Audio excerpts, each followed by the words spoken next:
The silk of her gown trembled ever so slightly as she stepped onto the marble floor of the Wessex ballroom, its hem brushing the polished surface like a whisper too shy to speak.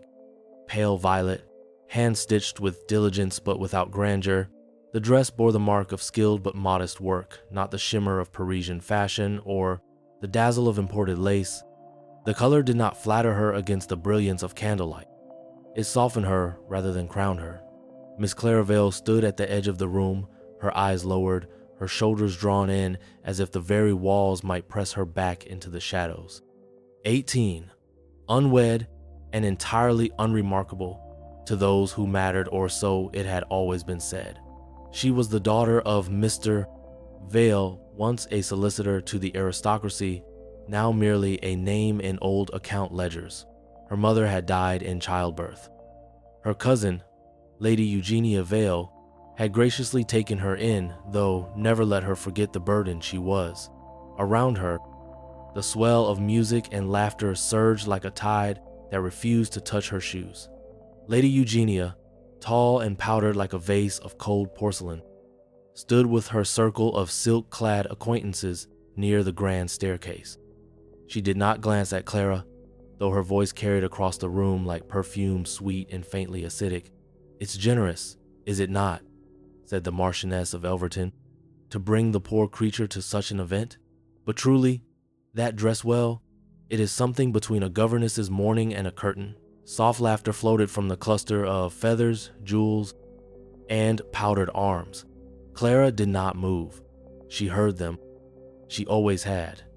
Every night she'd sewn the hem of that dress beneath the low flicker of the hearth, pricking her fingers, whispering apologies to the fabric for not being able to make it finer. It was not for vanity, but necessity. She had not been meant to attend the ball, not truly until a week prior, when Lady Eugenia announced it would be embarrassing to leave her at home.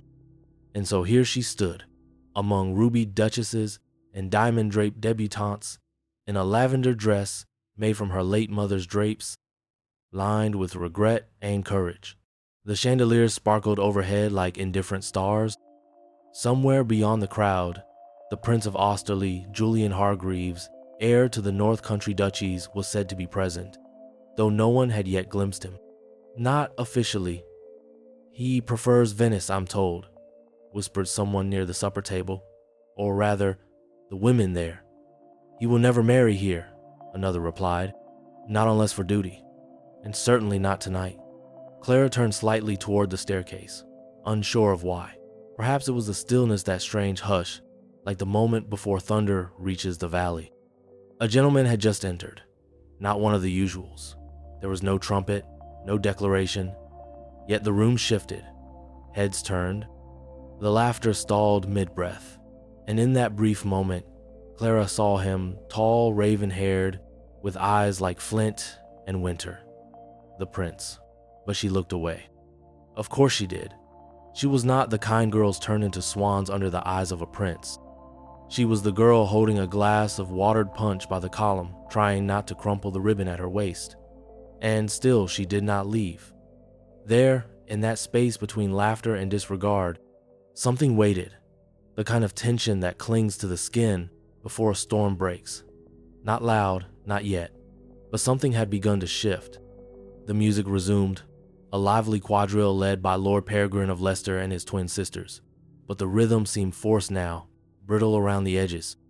The prince had not yet spoken a word, yet his presence pressed into the room like a held breath. Clara lingered near a tall arrangement of peonies, the petals blushing in mockery of her quiet form.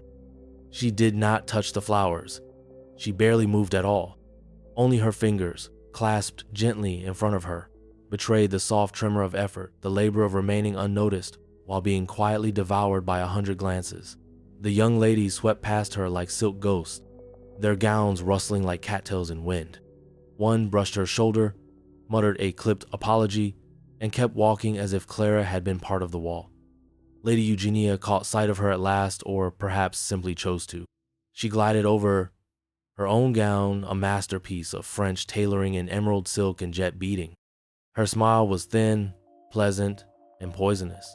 "My dear," she said in a voice that was all air and no warmth, Do move yourself further from the refreshments. You are drawing attention. Not the right sort, I'm afraid." "I wasn't," Clara began, but Lady Eugenia cut her off with a glance and a fan flick. "No, of course you weren't. But perception is everything at these gatherings, as you must come to understand. And that color," she surveyed the dress with a faux pitying sigh. "Such a daring choice." Another titter of laughter sounded nearby. It wasn't clear who had heard. It didn't need to be. The words had been thrown like breadcrumbs, meant to draw more than birds. A group of girls, the Cheltenham cousins, all three golden and sharp, passed by, and one, the youngest, gave Clara a glance that was almost sympathetic. Almost. But her lips twitched upward before she turned away. Clara said nothing. What defense could she offer that wouldn't make it worse? She tried to melt back into the shadows of the column, but the ballroom offered no mercy. Every candle illuminated, every surface reflected. There was no darkness deep enough to swallow the humiliation. A man brushed past her, not cruelly, merely unaware. A lady looked through her as she adjusted her necklace in a nearby mirror. And still, the prince had not chosen a partner. He stood near the far end of the ballroom, surrounded by older men, military, parliamentary, and aging aristocracy, all eager to impress. He nodded politely, his gaze impassive. He drank nothing. He danced. Not at all. But he looked. And though Clara did not see it, his eyes had rested on her twice, once when she entered, and again now, as she stood alone beside the peonies, her hands trembling just enough to make the petals quiver. "I suppose someone had to bring in the charity case," drawled a voice behind her. "Mr. Alden Farley, Lady Eugenia's nephew, and heir to precisely nothing." His coat was too fine for his station, his smile too rehearsed. "She's like a forgotten sketch of a girl," he said louder, glancing around as if expecting approval. More canvas than portrait. It earned a snicker from someone. Possibly Lord Greystoke, possibly not. In that moment, Clara's face burned, but she did not run. She stood there, shoulders straightening an inch, and in the silence that followed the cruel remark, another sound arrived, softer, heavier. Footsteps, measured, firm, and approaching, not hurried, not hesitant. They did not belong to Lady Eugenia. They did not belong to Mr. Farley. Every eye shifted. Every whisper died mid-breath. The prince was walking across the ballroom, toward her. Before the room could catch its breath, before the tittering mouths could curve into shock, or the cruel smiles could harden into alarm, Clara saw him. Really saw him. The Prince of Osterley was moving with quiet purpose, his dark velvet coat cutting through the golden sea of dancers like a ship through moonlit water. And for one harrowing, electric second, she thought he must be walking past her. She turned slightly, half-stepping aside, but his gaze did not shift. He was looking at her. She had seen that look once before, not on his face, but on another, many years ago, when her father had walked into the drawing room of a client's estate and stood still, hat in hand, just long enough to take in the fresco ceiling and know it would never be his. The look of a man reading a room and knowing it would be changed by his decision. Clara's heart pounded beneath the corseted bodice stitched by her own hand. Her throat was dry, not from nerves but memory. Memory so thick it had taste. 5 years prior, she had walked beside her father's coffin through the gravel lane of St. Anne's Chapel. No music played.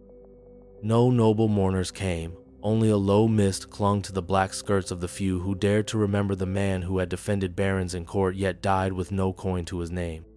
She had not wept that day, not because she hadn't wanted to, but because her place beside the coffin had been deemed unseemly by Lady Eugenia, who insisted she stand further back. So she had learned early what it meant to be silent, to be unwanted, to be present and still unseen. Yet even earlier than that, before her father's disgrace, before the gossip over forged letters and the hasty departure from London, she had been at Edavane Hall, a summer estate. Her father had taken her there once, long before scandal and hardship, to meet a certain client. She remembered the stables, the scent of lavender by the south windows, and a boy only a little older than she who had stood barefoot in the orchard behind the west wing, tossing apples into the river to see if they would float. He'd had a mouthful of questions, and hands stained red from cherries. That boy had said his name was Jules. He had shared his bread with her and told her that girls weren't boring, not if they read books and knew what tree sap felt like. She had never told anyone, because the boy vanished that autumn to some foreign court, and her father never returned to Edavane. And now, impossibly, foolishly, the man before her looked like him. Older, yes, sharper, burdened by lineage, duty, and the brutal sculpting of nobility, but the eyes storm gray, restless, were the same. They searched like they remembered. Could it be? Had he? Miss Vale? Came the low voice, rich and even, with the faintest trace of something northern beneath the polished vowels. She stared at him, uncertain if he was addressing her or simply speaking into the air. But then he bowed to her, and she forgot to breathe. "May I have this dance?" The silence in the room became a character in itself, looming, frozen, aghast. Lady Eugenia made a sound like a choked cough. Mr. Farley's glass nearly slipped from his hand. No one laughed. Not now. Because royalty had noticed the girl in the curtain dress, and no one could understand why, except her, and possibly him. Clara looked up at him, her lips parted but no words coming. She had been invisible for so long, her voice had become a forgotten guest, and now the room waited for it. Clara did not answer him with words at first, her eyes wide, uncertain, and catching the candlelight like pale amber lifted to meet his, and for a moment the ballroom around them ceased to exist. There was only the silence between a question and its answer. Then, gently, with the grace of someone who has lived her whole life afraid of causing a ripple, she placed her gloved hand in his. The Prince of Austerley smiled, not broadly, not for effect, but softly, as though some part of him had been waiting for this moment, perhaps longer than anyone in the room could guess. And as he led her to the dance floor, the sea of guests parted, not with courtesy, but with confusion, curiosity, dread. Lady Eugenia's fan snapped shut with a sound that seemed to puncture the air. Clara was aware of every step, every breath, but not with panic, with clarity. She had thought herself a creature built for corners for libraries, kitchens, hallways where others swept by, but something inside her, something that had slept for years, stirred now like a coiled ribbon coming undone. Because this had not come from nowhere. It had not been an accident. 3 weeks earlier, Clara had written a letter. It was brief, precise, and without plea. It had been addressed not to a prince, but to a solicitor in London. Mr. Hartley Manners, an old friend of her father's if such friendships survived disgrace. In that letter, she included a name, Julian Hargreaves, and a question: had he, long ago, known a Mr. Vale, and had a certain orchard conversation been remembered? She had not expected a reply, but one came, 3 days ago. Written in a gentleman's firm, elegant hand. Miss Vale, some things remain unforgotten. May I return the apple? No signature, but she understood. And so, when Lady Eugenia insisted she attend the ball to show gratitude for all I have done for you, Clara had known what she must wear. Not a dress purchased by Eugenia's funds, but one sewn from the drapes of her childhood room, a room where she had once read poetry aloud to her father as he wrote legal briefs and told her she had the mind of a magistrate. It was not silk from Paris, it was memory. That same afternoon, a maid named Elsie, who had always brought Clara warm milk in the evenings without being asked, had slipped her a parcel. Inside it, a pair of satin slippers, new, white, unmistakably costly. There had been no note. Clara had worn them. Now, as the first notes of the waltz played and the prince's gloved hand rested at her waist, steady and sure, the ballroom looked on with the dread curiosity of those who sense the ground shifting beneath their feet but cannot yet say why. "Your Highness," she murmured, her voice breaking the silence at last. "Not here," he replied quietly. "Not tonight." A pause. Then, "Do you remember the cherry trees?" She smiled. "I do." He guided her into the first turn, and though she had danced little in public, her steps followed his effortlessly. The crowd, silenced by disbelief, could not comprehend what they were seeing, but some did. Near the back wall, Mr. Hartley Manners stood in quiet observation, his hat tucked respectfully under his arm. No one knew who he was. No one yet. But someone always knew. And letters, once written, do not disappear. They wait, like seeds. And on that night, Clara's began to bloom. By the second measure of the waltz, the air in the ballroom was thick with suspicion. The violins carried on their bows, gliding as if tethered to some desperate sense of decorum, but the eyes of the guests no longer watched the dancers in the center of the floor. They watched only one pair, the Prince of Osterley and the girl no one had ever properly invited. Lady Eugenia stood like a figure carved in disbelief, her mouth poised in a half-smile that had forgotten how to complete itself. Around her, whispers had turned into quiet murmurings, with names and questions now attached. Who was she? Why her? Was it planned? Clara moved gracefully, guided not by confidence, but by a strange and sudden calm. She was no longer behind the curtain or beside the refreshments. She was in the center, under chandeliers heavy with crystal and the weight of 100 expectations.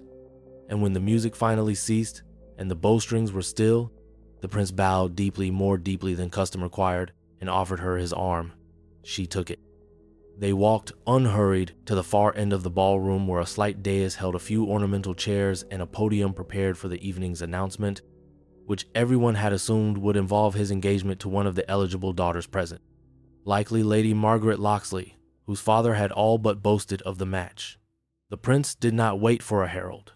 He raised one hand, not in command, but to still the room. "Ladies and gentlemen," he began, his voice carrying clearly but without pomp.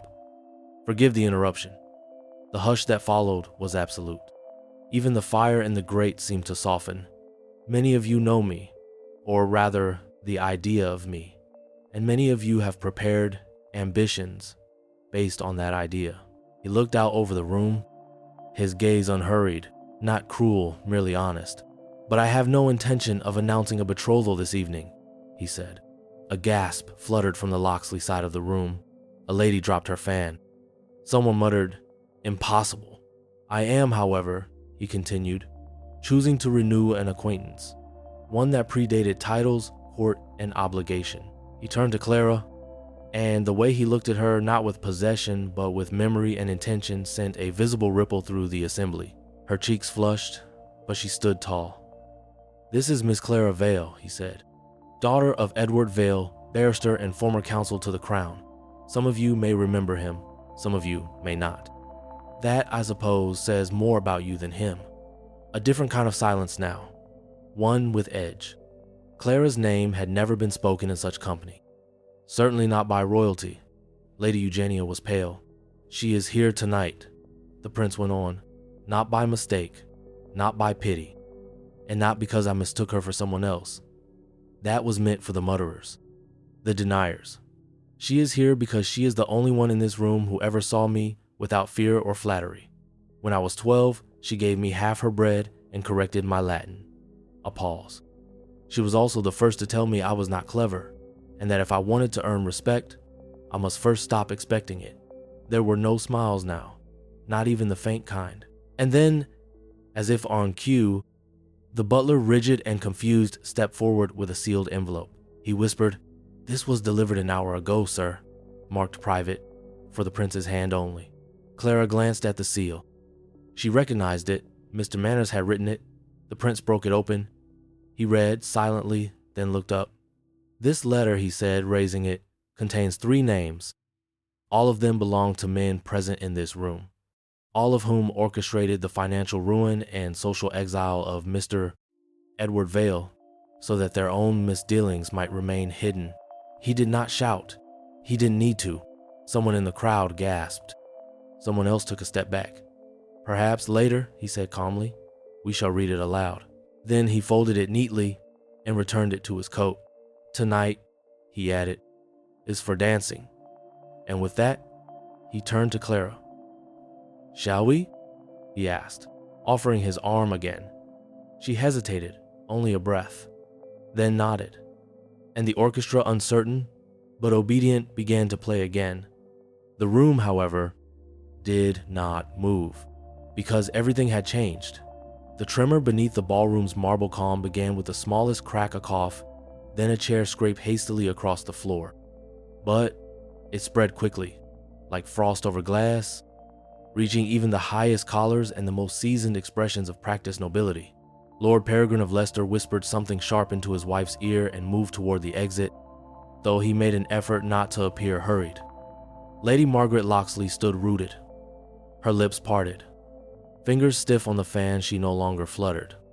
Her mother gripped her arm, eyes darting from Clara to the prince as if deciding which was the more dangerous apparition. And Lady Eugenia Vale, she stepped forward, not quickly, not angrily, but with the composure of a woman who had been publicly dressed in her own humiliation and refused to show the stain. "Your Highness," she said, each word cut from marble, "I trust you do not mean to shame this family by entertaining the company of a ward who has been raised under my roof by charity and grace." Clara did not flinch. The prince turned slowly, his expression unreadable. "I do not shame your family, Lady Eugenia," he replied. "I merely correct the record." The gathered lords and ladies watched with the breathless attention of a court without a judge.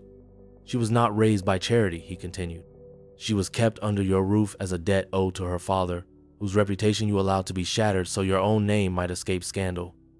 A murmur passed through the crowd. The word debt was not one these people liked. "I have done no such," Lady Eugenia began, but the prince raised a single hand. "It is not you I intend to indict," he said with controlled calm. "Not publicly, not yet, but I have letters and sworn statements, and your name appears in all three." Lady Eugenia's face lost all its color. "And if this is to become a battle of records," he added, "let us ensure all the ledgers are brought to light." For a long, uncomfortable pause, she said nothing. Her eyes flicked to Clara, not in fear, but in disbelief, as if only now seeing the shape her ward had taken. "You presume," she said tightly, "that breeding can be replaced by memory." "No," Clara said softly, stepping forward at last, voice steady and controlled. "He presumes that integrity still has value."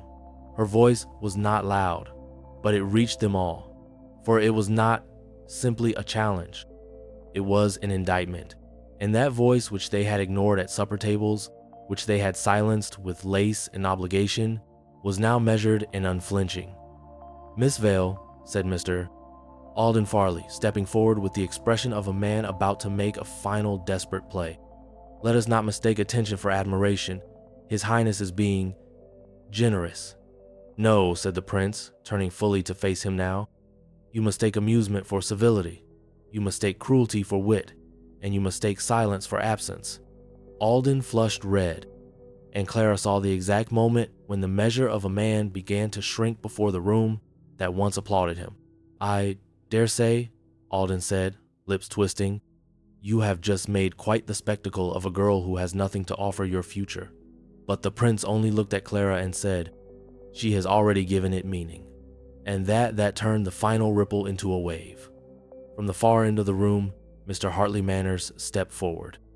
A humble man, graying, with documents in hand. He cleared his throat. "If I may, Your Highness," he said respectfully, then turned to Lady Eugenia. "I have with me 3 codicils, one signed by Edward Vale, one by the Lord Chancellor, and one most recently by His Highness, confirming that Miss Clara Vale is not only the sole beneficiary of her father's remaining holdings, but also the rightful claimant to property withheld through unlawful coercion." Lady Eugenia's mouth opened, but she said nothing, because the third document, the one held, gently but deliberately, in Mr. Manners' hand, bore the seal of the crown. And in that moment, the laughter from earlier in the night became a ghost, haunting the corners of the room. No one dared speak, because the invisible girl had become the one name they could not erase, and the dance was only just beginning. As the paper in Mr. Manners' hand caught the firelight, the weight of silence in the room deepened into something rawer, not reverence, not fear, but recognition. The kind that shifts the atmosphere when truth is spoken too clearly for anyone to pretend they didn't hear it. Lady Eugenia faltered. Her chin, always so elegantly poised, trembled for the first time. and for a brief, unguarded instant, the years melted off her face. She looked not like a lady of social precision, but like a woman whose world had begun to unravel thread by thread, not in the shadows, but before an audience that mattered. "I gave her everything," she whispered, eyes glassy and unfocused. "I gave her a roof, a name." "You gave her the corners of rooms," Clara replied, gently but firmly.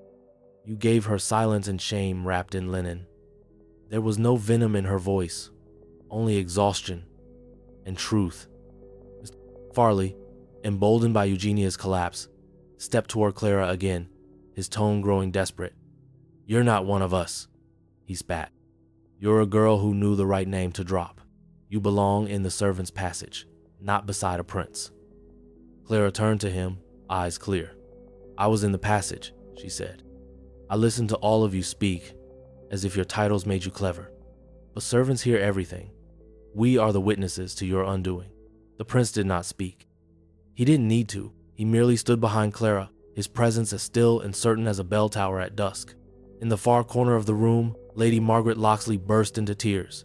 Not dainty, pretty tears, but an unguarded sob, sharp and sudden. She had spent 3 seasons preparing to be chosen, rehearsing bows, perfecting glances, wearing her mother's jewels as bait rather than heirlooms, and now she was watching her carefully choreographed triumph vanish into a lavender gown stitched from drapes. Her mother tried to comfort her, but Lady Margaret tore away, her sob echoing off the ceiling before she fled the ballroom. Several others followed. Clara stood amidst the ruin she had not planned. The justice she had not imagined would come so swiftly. And though she did not cry, not yet, something in her shifted. It was not victory. It was something lonelier. The moment after a storm clears, when the land is quiet not from peace, but from shock. "Miss Vale," said a young debutante, barely older than 16, approaching with trembling hands. "Two just wanted to say..." She paused, unable to finish. Then curtsied deeper than etiquette required. Clara blinked, not in confusion, but in something close to sorrow, because she knew what this meant, that they would all start watching her now. Listening, mimicking, seeking favor. She had become a new center, and she had spent her entire life in the margins. The prince, as if sensing her thought, leaned slightly toward her. "I'll not let them make a spectacle of you," he said, his voice low. "Not if I can help it." She looked at him. "Can you?" He hesitated. "Perhaps not forever," he admitted, "but long enough for you to decide what comes next." That honesty, that absence of pomp was what made her believe him. And yet, behind them, the rustle of movement continued. Lady Eugenia had not left. She stood still, as if chained to the floor, her eyes fixed not on Clara, but on the letter Mr. Manners still held. She knew what was in it. Clara knew it too. But the time for readings had not yet come, only the time for reckoning. And in that slow, seismic moment, all the daughters, all the dowagers, all the polished gentlemen of fortune realized this night would not be remembered for gowns or gossip.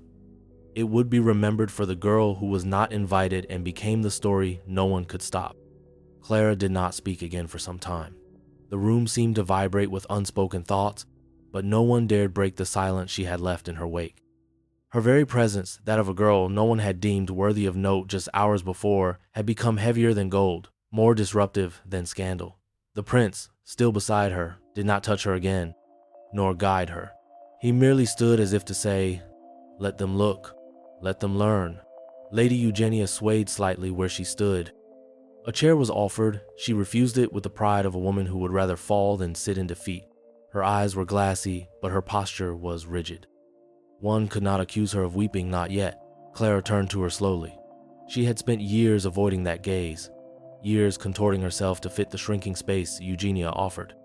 But now, she returned it not cruelly, not triumphantly, but with a quiet certainty that made everyone watching forget to breathe. "I will leave your house tonight," Clara said, her voice low but unwavering. "Not with bitterness, but with the knowledge I never belonged there. You were nothing when I took you in," Eugenia hissed, the tightness of her throat distorting her words. "No," Clara said. "I was everything. You just couldn't see it. A pause. Then she added with a calm that felt like winter settling over a field, but he did. She didn't look at the prince when she said it. She didn't need to. The footmen near the back, who had long since stopped pretending to be invisible, exchanged glances. One of them, young, freckled, subtly nudged the other. They had known Clara long before anyone here remembered her name, and they stood a little straighter now.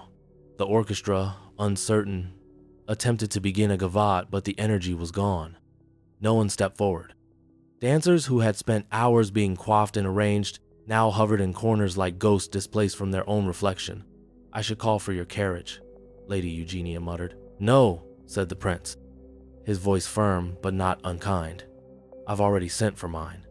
Lady Eugenia's lips twitched, but she did not speak again. Instead, she turned, gathered her skirts like armor, and walked from the room. Not a soul followed her. Clara inhaled slowly. The scent of roses, beeswax, and candle smoke filled her lungs.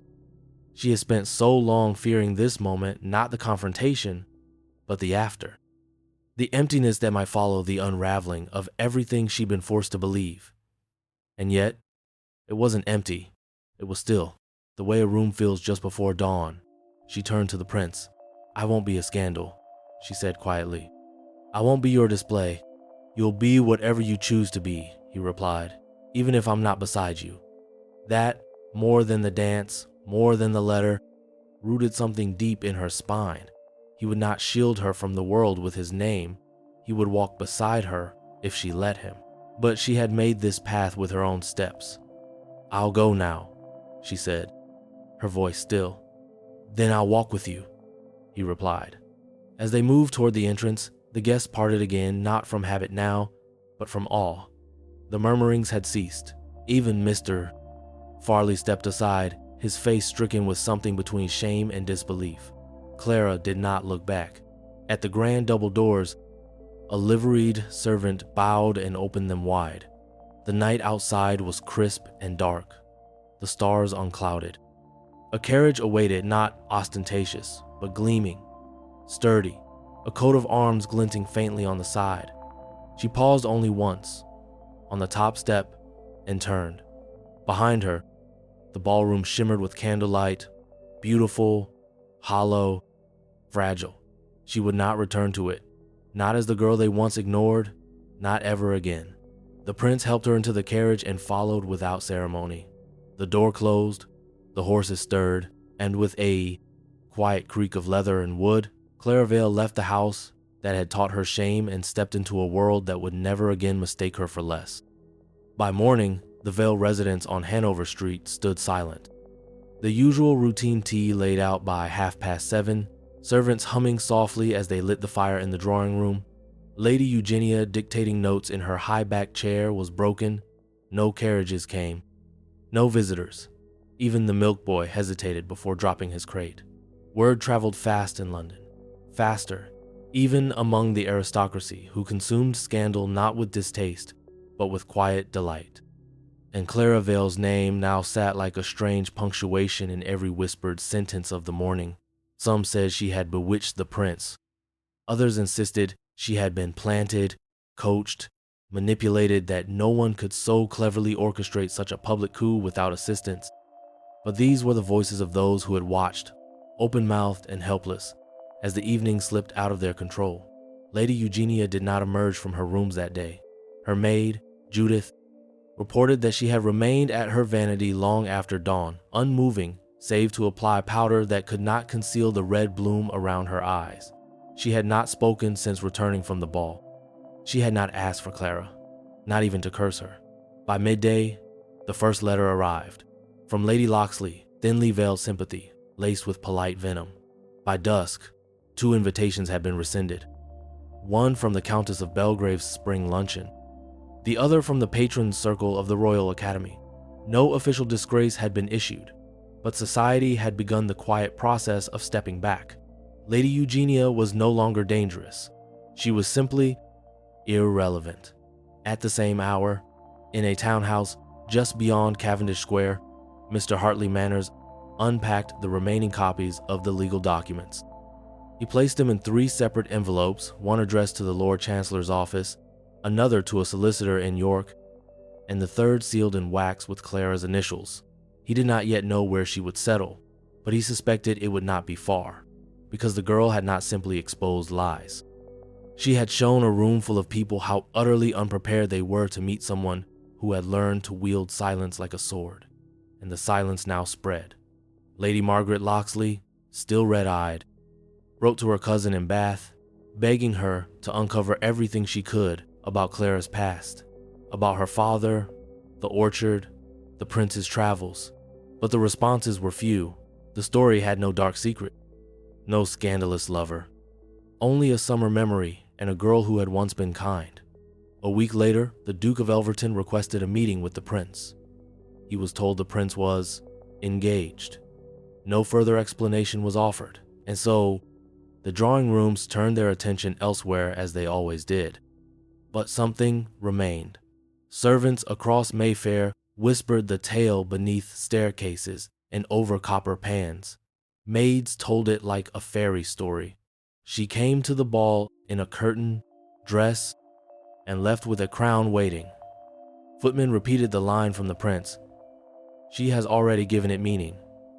The name Clara Vale became a question mark no one could erase.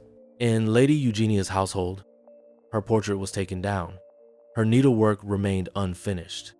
Her calling cards stayed unsent.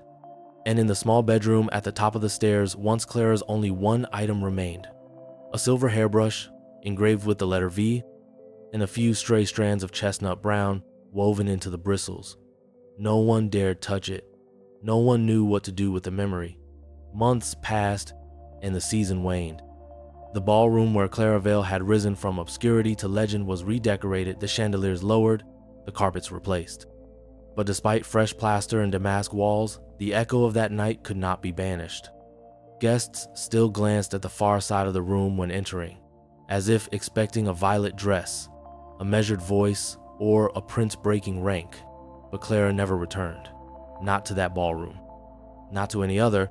She had vanished from the London circuit like mist after a storm. Whispers placed her in the North Country, near the edge of Hargreaves' lands, at an estate that had long stood dormant. At a Vane Hall, some said reopened under quiet orders, its apple orchards trimmed, its books dusted, its windows unshuttered. A place where titles did not matter, where memory had roots. No formal announcement was made, no betrothal, no wedding in the Times. The Prince of Osserley attended Parliament as expected. He signed bills, met with lords, dined with the Duke of Norfolk, but he wore no ring and carried no companion to court. When asked, he would only say, "She has never needed ceremony to be real." Mr. Farley left England shortly after. The rumor was debt or disgrace or both. Lady Eugenia Vale never recovered her social footing. She retreated to her summer house in Devon, where her days grew quiet and her household smaller. One maid remained Judith, who, according to the baker's wife, had begun receiving letters with seals she never opened in company. Once, Judith was seen walking along the cliff path with a folded note in her apron. She did not say from whom, but her eyes had softened, and still the name lingered. At first, Clara Vale was spoken of as an event, a moment of divine disruption. Later, she became a caution. Be careful with the quiet ones. Do not mock the girl who listens. But in time, she became something rarer, a memory, one preserved in small acts, in how young debutantes hesitated before mocking another's dress, in how footmen opened doors for governesses, in how noble sons paused before assuming their names were protection enough. And far from London, in a room where ivy tapped gently against the windows, Clara sat each morning with letters from her father, ones she had once hidden beneath the floorboards of Eugenia's house. She read them slowly now, one by one. Each ended with the same line: "You are worth more than any of them will ever admit." The fire crackled softly. A fresh pot of tea steamed beside her. And through the open door came the sound of apples falling into grass, a steady, peaceful rhythm. She smiled, not for anyone watching, not for triumph, but for the quiet knowledge that she had stepped through the fire and emerged with her name intact. And somewhere behind her, inside the house, The prince's footsteps approached unhurried, unassuming. Sure, she did not rise, she did not need to. And still, no one dared mention her name again. But every room remembered her.